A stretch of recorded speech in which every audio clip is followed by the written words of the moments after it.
J'irai plus loin. Les héros. Bonjour à vous tous qui êtes fidèles au programme et l'émission des enfants. Bienvenue au studio, vous tous aussi qui êtes là assis. Nous avons des enfants très dynamiques qui ont certainement envie de nous partager quelque chose à propos des rêves d'enfance. Quelqu'un nous a fait savoir que l'enfant est le père de l'homme. Donc ce n'est pas parce qu'on est enfant qu'on ne peut pas avoir de grands rêves dans la vie. Nous allons d'abord vous demander de suivre avec moi les micro-trottoirs. Les héros. Avis des enfants. Qu'est-ce que tu souhaites devenir quand tu seras grande? Chanteuse. Et qu'est-ce qu'il faut faire pour devenir chanteuse? Pour devenir chanteuse, il faut travailler. À la pêche, moulé, moulé, je ne veux plus aller, maman. À la pêche, moulé, moulé, je ne veux plus aller, maman. Les gens de la ville ont pris mon panier, maman. Les gens de la ville ont pris mon panier. Ah, ah, oh, oh, oh. Je souhaite devenir docteur en chirurgienne. Qu'est-ce qui motive ton choix? Je veux soigner. Je souhaite devenir un banquier. Pourquoi tu veux devenir banquier? Parce que mon père est banquier. Dentiste. Parce que aussi j'ai des caries. Je souhaite devenir docteur. Je vais être magistrat pour pouvoir savoir qu'est-ce que la justice et pour mieux juger les gens, ceux qui volent ou ceux qui mentent. Infirmière, pour soigner ma famille, les gens qui sont malades. Je fais le travail de mon père. Ton père fait quoi? Il travaille. Où? À la présidence. Je veux devenir infirmière parce que mon papa est infirmier. Gynécologue. Parce que ma mère est gynécologue. Je sais devenir la patronne de la banque. Je souhaite être militaire. Tu souhaites devenir militaire. Pourquoi tu veux devenir militaire? Ça m'intéresse. Je souhaite devenir fonctionnaire. Je vais devenir policière parce que je veux qu'on ne brûle pas le feu. Une miss. Qu'est-ce qu'il faut faire pour devenir miss? Il faut s'habiller bien. Il faut bien travailler en classe. Je souhaite revenir un gardien quand je serai grand. Gardien pour garder les grandes maisons. Les héros. Ces enfants qui font la 6e, la 5e et la 4e ont certainement un objectif qu'ils sont en train de poursuivre. Qu'est-ce qu'ils veulent devenir dans la vie? Plus tard, je voudrais bien être un fonctionnaire international. Un fonctionnaire international. Et ça, c'est très intéressant. Et Bali? Je voudrais être une journaliste. Tu veux être une journaliste. Pourquoi tu veux être journaliste?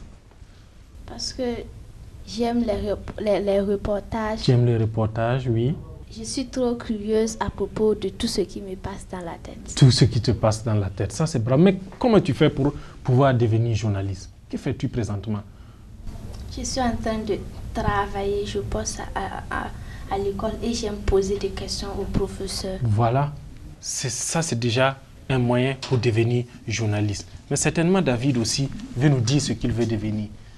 Je veux devenir un douanier. Pourquoi tu veux devenir douanier? Parce qu'il y a beaucoup de fraude et puis il y a de l'argent. Ah bon, il y a de l'argent dans la douane. Ah donc tu veux devenir Richard un jour.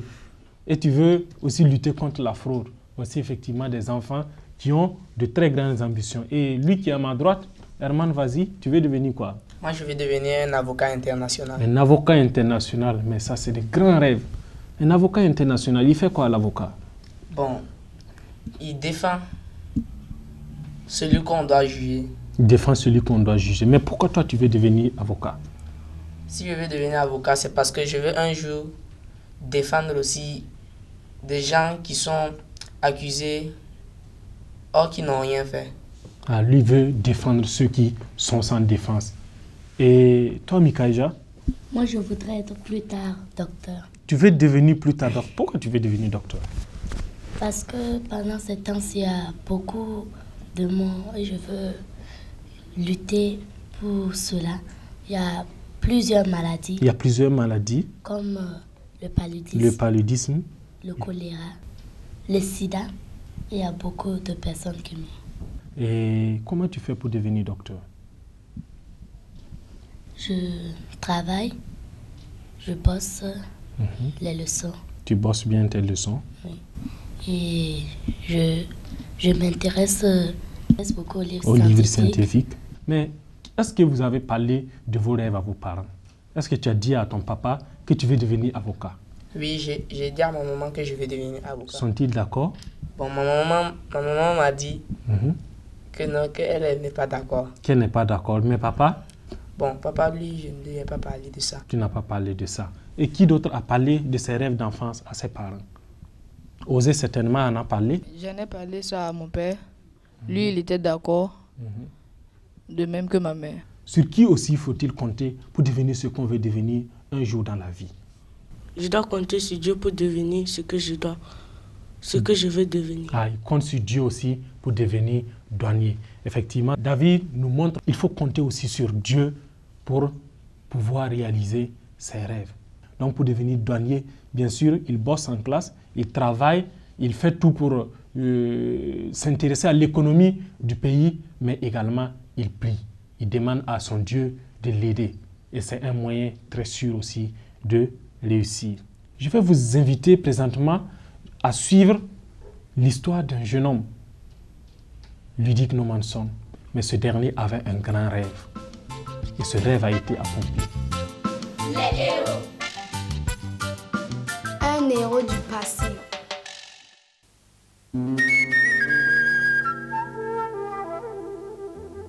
Maman! Oui, mon garçon, qu'est-ce qu'il y a? La mère s'essuie les mains au tablier et vient vers le lit. Maman, je viens de lire quelque chose de très particulier. Regarde, c'est écrit ici. Ne t'agite pas comme ça, mon garçon.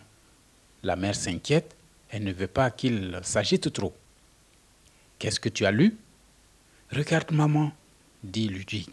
C'est écrit dans la Bible et ce sont des paroles du Seigneur Jésus lui-même. Si tu demandes quelque chose en mon nom, je vais le faire. Un moment de silence. Est-ce que c'est bien vrai, maman? Demande Ludic. Elle comprend tout de suite à quoi pense Ludic. Il y a plus d'une année que l'accident a eu lieu, mais Madame Nomanson s'en souvient comme si c'était hier. Un chariot de ferme était arrivé en toute vitesse. Le fermier cria « Attention !» Mais c'était déjà trop tard. Ludic se trouvait sous le chariot et depuis, il n'a plus pu marcher. Il est toujours dans son lit. Il y a fêté son 12e anniversaire. Et tous les livres pour garçons qui se trouvaient sur l'île des Ovaden en Allemagne, il les avait lus même 3 fois. Et à la fin, maman lui a offert une Bible. « Est-ce que c'est bien vrai, maman ?» lui demande encore une fois. « Oui, mon garçon, » la mère lui répond en hésitant, puisque la Bible est la parole de Dieu. Cette même soirée, Ludic prie très sérieusement. « Oh Seigneur, je l'ai lu moi-même dans la Bible et je te demande, guéris mes jambes s'il te plaît, et j'irai dans des pays lointains, aussi loin que mes jambes saines peuvent m'amener pour parler de toi. »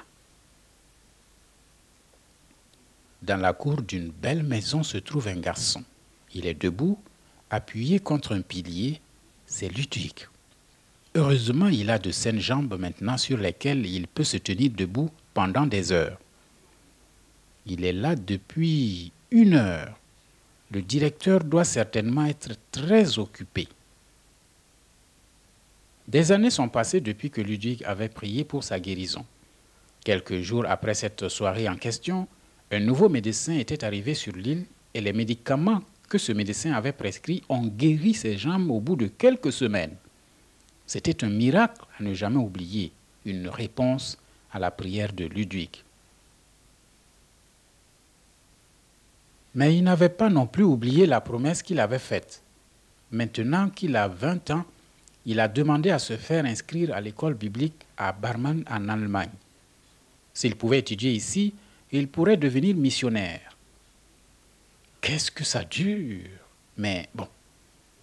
À son bureau, le directeur de l'école écrit une longue lettre.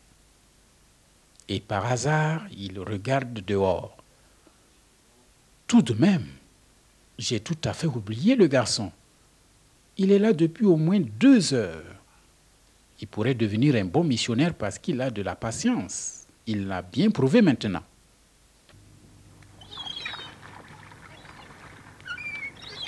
C'est la veille de Noël 1861. Sur le quai d'Amsterdam se trouve beaucoup de monde.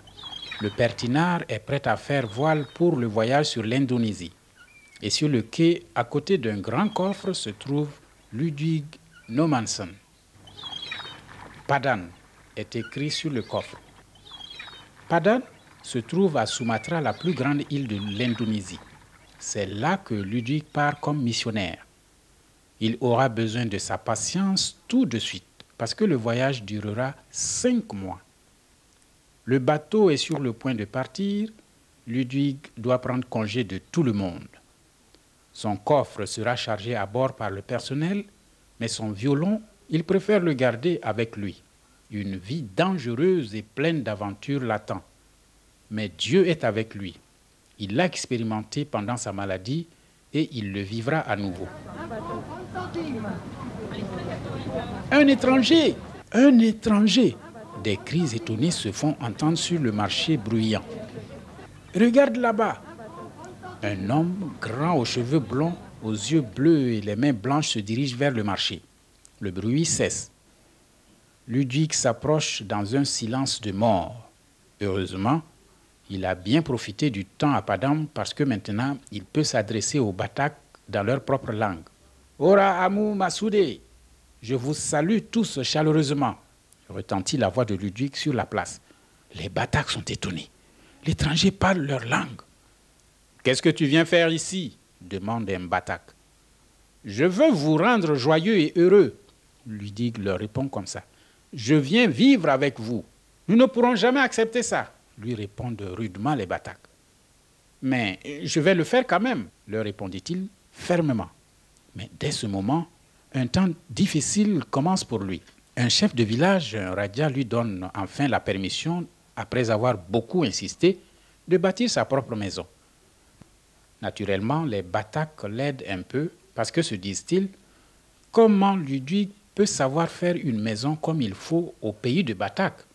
Une maison Batak est construite sur des poteaux et en dessous vivent les animaux. Qu'est-ce qui se passe? Cours! Crie Ludwig. De justesse, son serviteur et lui réussissent à éviter les poutres en bois et en bambou qui tombent. Ah, la maison était construite de telle manière qu'elle devait s'écrouler d'un moment à l'autre pour que l'étranger soit tué. Mais l'attentat des Batak a échoué. Et Ludwig ne se laisse pas décourager. Il reste aussi gentil qu'avant.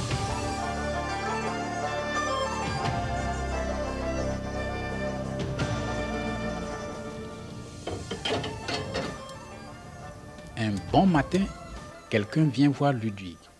Le visiteur attend dans le vestibule de la maison pendant que Bonnard, son serviteur, va le réveiller. Le riz pour le petit déjeuner se trouve déjà sur le feu.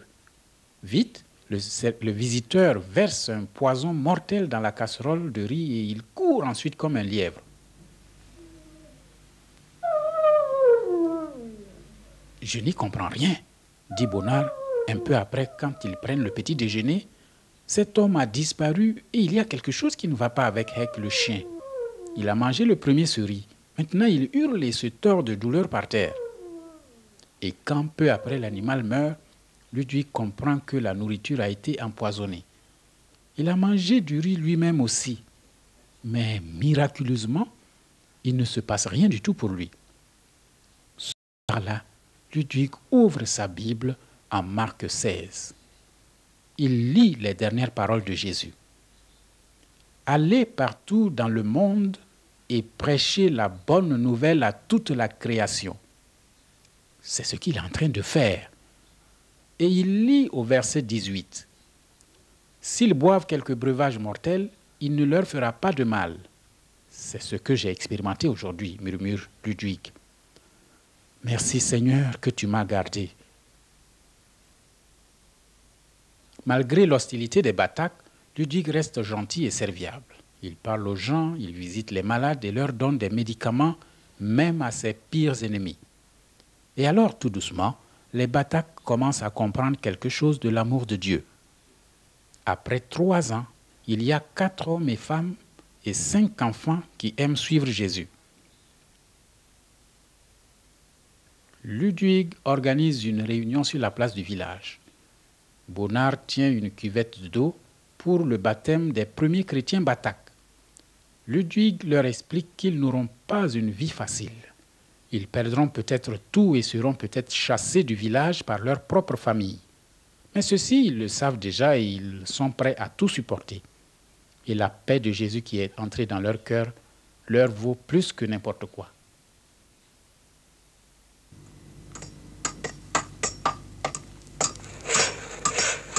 Partout, on entend des coups de marteau et d'autres sons de travail de charpentier.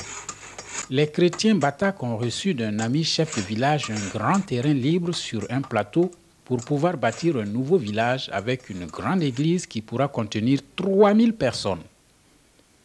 Pearaja sera le nom du village, ce qui signifie « lieu d'un prince ».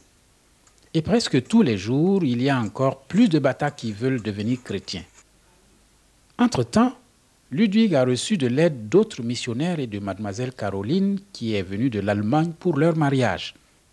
Maintenant, ils travaillent ensemble pour parler de Jésus à encore plus de Batak. Depuis 20 ans, il y a beaucoup qui a changé dans le pays de Batak. Il n'y a plus de guerre, la superstition et la peur des mauvais esprits ont cédé la place à l'amour et la paix. Maintenant, les Batak peuvent lire eux-mêmes sur Jésus dans le Nouveau Testament que Ludwig a traduit pour eux dans leur propre langue. Et dans les écoles qu'il a fondées, les jeunes et les vieux apprennent à le lire. Les Batak disaient toujours qu'aucun blanc n'est autorisé à voir le lac Saint. Dans le nord du pays de Batak se trouve le lac Toba qui est d'une beauté fantastique. Mais ce lac est saint aux yeux des Batak et aucun blanc n'était autorisé à le voir. Ludwig a quand même, après avoir été en congé en Allemagne, un grand désir de prêcher l'évangile aux gens qui habitent sur les rives du lac Toba et sur l'île Samosir, au milieu du lac. Sur l'île même habitent 100 000 personnes. Aller au lac de sa propre initiative lui coûterait la vie. Mais heureusement, peu après, les Batak de là-bas l'invitent à venir les voir. Il le fait, il est le premier blanc à voir le lac Saint et d'en boire même l'eau. Ludwig passe beaucoup d'années sur les rives du lac pour y travailler. Devant sa maison se trouve un bateau qui lui a été envoyé en pièces d'Allemagne. Le bateau s'appelle Tolé, ce qui signifie « en avant ». Et Ludwig lui-même va toujours en avant. Avec ce bateau, il peut atteindre les villages sur les rives du lac et sur l'île. Et là aussi, tout change. Les chasseurs de têtes et les pirates veulent aussi suivre Jésus. Et même à un âge avancé, Ludwig travaille inlassablement. Pendant sa vie encore, on bâtit un village pour lépreux, une maison pour aveugles, un hôpital, plusieurs écoles et des maisons de formation pour enseignants et pasteurs.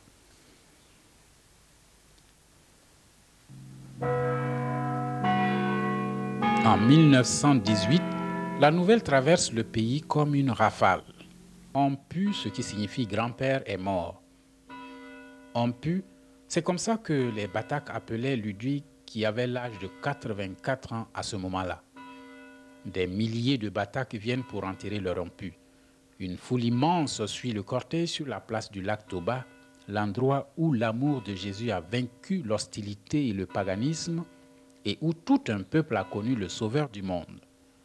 Partout dans le pays de Batak, on voit les sommets de clochers qui surmontent le toit vert des forêts.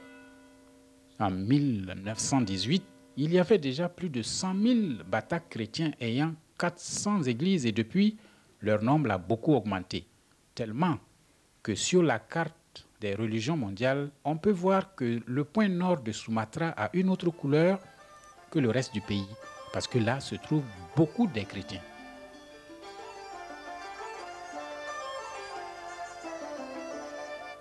Ainsi, un peuple entier était béni par un gamin allemand qui donnait d'abord l'impression de devoir vivre comme un boiteux, mais qui est devenu, par une confiance simple en Dieu, l'apôtre des Batak, Ludwig Nommensen.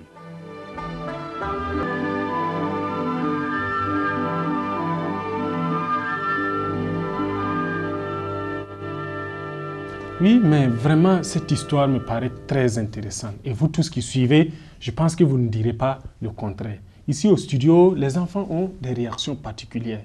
Osé, qu'est-ce que toi tu retiens de cette histoire? Je retiens de cette histoire qu'au début, le jeune garçon qui avait 12 ans a rêvé d'être un missionnaire. Un missionnaire, oui. Oui. Et après, son rêve s'est réalisé. Son rêve s'est réalisé. Voici des enfants qui ont de grands rêves et qui se sont réalisés. David, qu'est-ce que tu dis? Ce que moi j'ai retenu est que les Batak ont essayé de tuer le missionnaire. Ils ont voulu tuer le missionnaire. Voilà. Et quelle leçon tu tires de cela? Ça veut dire que nous pouvons avoir des empêchements dans nos rêves. Dans nos rêves. C'est pour dire en fait que nous pouvons avoir de grands rêves, mais dans ces rêves, il peut y avoir des obstacles. Mais malgré tout, nous devons surmonter ces obstacles. Oui, Barry, qu'est-ce que tu dis? Moi, je pense que ce qui m'a plus plu, c'est qu'il n'avait que 12 ans et il a promis à Dieu d'être missionnaire et il a eu la foi que Dieu pouvait le guérir. Effectivement, il a été guéri par le simple fait qu'il a cru. Et lui aussi, de son côté, il n'a pas été menteur. Qu'est-ce que tu as retenu d'intéressant dans cette histoire? Ce que j'ai retenu dans cette histoire est que le jeune homme avait une très grande patience. Il avait une très grande patience. Bon, c'est ça qui a fait aussi que dans sa patience, il a réussi à avoir ce qu'il voulait dans son rêve. Voilà encore une très grande leçon que nous tous nous pouvons tirer. La patience dans tout ce que nous voulons devenir. Soyons patients surtout. Sûrement qu'un de vous a été un jour brimé, on l'a empêché de parler, on l'a empêché de faire quelque chose, tout simplement parce qu'il est enfant. Un jour, je voulais parler de quelqu'un, la parole de Dieu, et on m'a dit non, d'arrêter, que c'est pas à moi de faire ce travail. Mais est-ce que tu as continué ou bien tu as laissé tomber? J'ai laissé. Et Mikaja aussi a quelque chose d'intéressant à nous apprendre. Moi, je voulais chanter et on m'a dit que je suis trop petite, que je ne pourrais pas chanter, mais j'ai persévéré.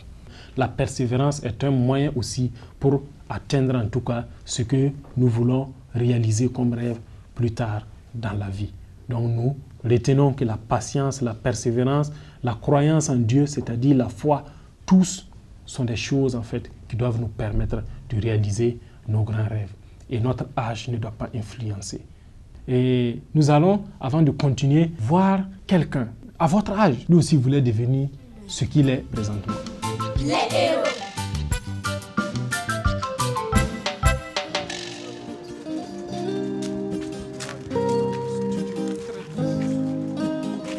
Tonton Jonathan, comment appelle-t-on le métier que vous pratiquez aujourd'hui? Tout d'abord, je suis musicien. Je suis instrumentiste, je joue au clavier et à la guitare. Et donc, on peut m'appeler musicien. Et en plus, je suis arrangeur, c'est-à-dire que j'arrive à écouter une chanson et à orchestrer la chanson avec les divers instruments qui doivent s'accompagner pour faire une musique harmonieuse. Qu'est-ce qu'un studio d'enregistrement? Un studio d'enregistrement, c'est juste un endroit aménagé comme celui-ci avec des appareils pour pouvoir mettre sur des supports simples comme une cassette ou comme un CD, quelque chose, un son tel que la voix d'une personne, un instrument, une guitare ou l'ensemble.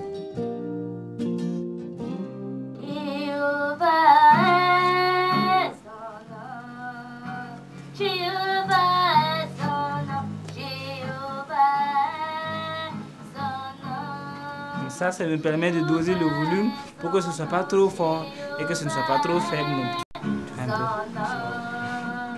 La musique, c'est quelque chose de familial, que c'est à partir de l'âge de 12 ans que j'étais devenu beaucoup plus intéressé, beaucoup plus passionné, auquel j'accordais beaucoup plus de temps à la musique.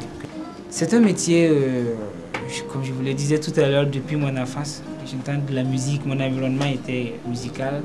J'ai choisi de rester dans cette passion-là parce que ça me plaît bien et j'ai envie d'améliorer justement ce contexte également.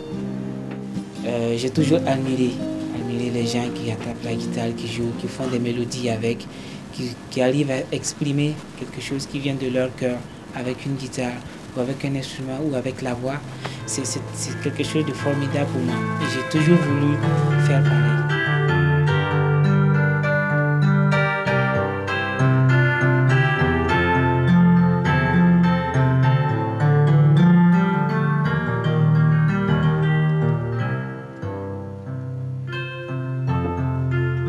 Est-ce important d'aller à l'école pour avoir ce qu'on désire? Moi, je vous dirais que c'est indispensable. C'est très capital d'avoir une éducation scolaire pour pouvoir développer le métier qu'on veut faire. Quel conseil avez-vous à donner aux enfants pour qu'ils choisissent bien leur métier? D'abord, le premier conseil que je donnerais, c'est d'abord écouter les parents.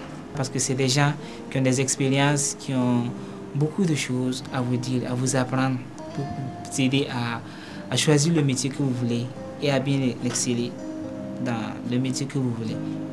Travaillez bien à l'école. Étudiez beaucoup. Ne pas se dire que je suis passionné par tel métier, peut-être qu'il n'a rien à voir avec l'école. Mais non, il ne faut pas se dire ça. Il faut plutôt travailler parce que les études vont vous aider. Voilà comme conseil ce que j'ai à vous donner. Moi, j'irai plus loin. Les héros. Soyez effectivement de ceux-là qui veulent mener une vie utile et agréable pour tous. Merci d'être venus au studio. À tous nos amis qui nous suivent présentement, vous pouvez chanter avec nous parce que les paroles seront affichées sur votre écran. Mais déjà, je vous dis au revoir et à la prochaine fois. Musique. Venez à moi, les petits enfants, ne les empêchez pas, je veux les bénir. Car mon royaume est pour ceux qui ressemblent à ces petits enfants que vous méprisez.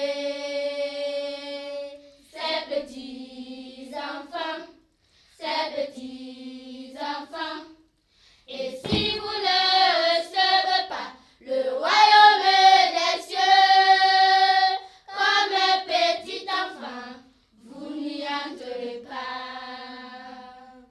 Et si vous ne recevez pas le royaume des cieux, comme un petit enfant, vous n'y entrerez pas. Laissez venir à moi les petits enfants, ne les empêchez pas, je veux les bénir. Car mon royaume est pour ceux qui ressemblent à ces petits enfants que vous méprisez.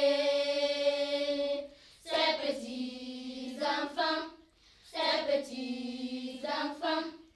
Et si vous ne recevez pas le royaume des cieux, comme un petit enfant, vous n'y entrerez pas. Et si vous ne recevez pas le royaume des cieux, comme un petit enfant, vous n'y entrerez pas.